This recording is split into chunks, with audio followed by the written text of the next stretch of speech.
beginning, and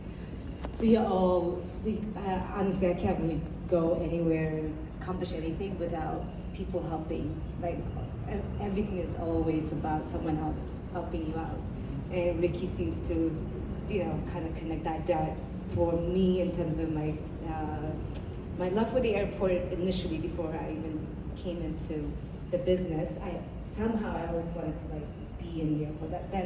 For me, then I made it type of thing.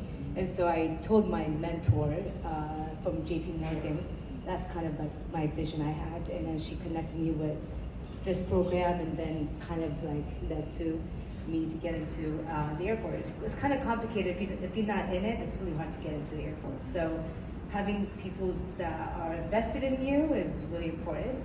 And I'm also hoping what I do with my brand, ZAF, which means tree, what tree represents the cross-cultural growth and prosperity, and that's kind of the brand goal by creating job opportunities across the continent of Africa, making beautiful artisanal high-end leather goods, and creating job opportunities for artisans who usually don't have the opportunity to connect with the international market. So the goal is we design modern designs and then utilize and still make it authentic by utilizing their talents and then creating job opportunities here.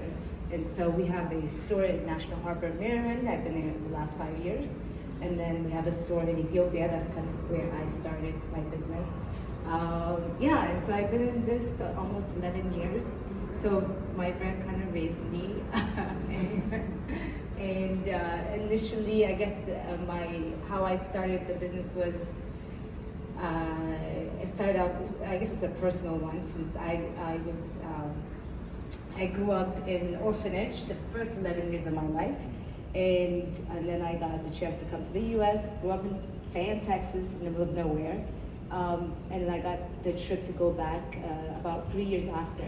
And I saw the difference between my life that I was living in Texas, although it wasn't super glamorous, but compared to back in my orphanage where I got to see my friends I grew up with, the change is just there's a survival guilt in a way.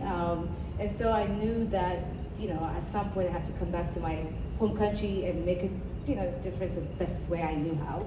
And so I ended up studying economics, developing economics, and that was kind of the goal was how do you help developing countries? And I thought I can solve the poverty problem, but I'm just gonna start with more of creating jobs for the first 15 people, and then hopefully they'll make a difference for their kids and send them to school. So there's a ripple effect of the little action that you do. And that's kind of the business model that I have.